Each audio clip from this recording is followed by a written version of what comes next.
जी अस्सलाम वालेकुम। अपने यूट्यूब के सेक्शन क्वेश्चन एंड आंसर में हाजिर खिदमत हूँ। मैंने एक वीडियो कोई 5-6 महीने पहले पोस्ट की थी, liver cirrhosis, how to protect our liver from becoming cirrhotic. हम लिवर सिरोसिस से अपने आप को कैसे बचा सकते हैं। तो इसकी मुख्तलिफ वजूहात हैं, हेपेटाइटिस बी भी इसकी एक वजह है। तो मेरे एक व्यूअर ने, मेरे दोस्त ने, जिसका नाम है मोहम्मद बिलाल खान,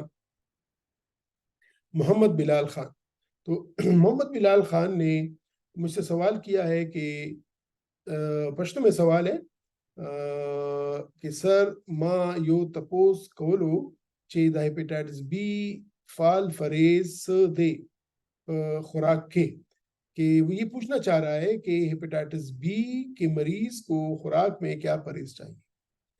तो मैं इस पे मेरी अपनी वीडियो भी मौजूद है, पूरी तफसीलन उर्दू और पश्तो दोनों ज़ुबानों में मौजूद है।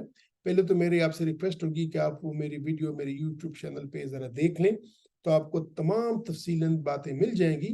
लेकिन अगर मैं मुख्तसरन जवाब दूं तो वो ये होगा कि हेपेटाइटिस बी के मरीज को कोई परहेज नहीं है।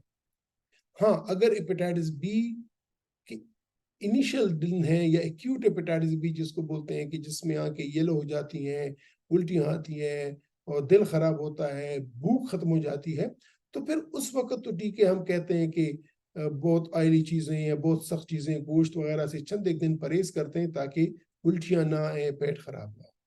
लेकिन अगर खुराक नॉर्मल है, भूख नॉर्मल लगती है, पेशेंट एक्यूट हेपेटाइटिस बी का मरीज है, तो फिर हम नहीं चाहते कि ऐसा शख्स कोई परहेज रखे।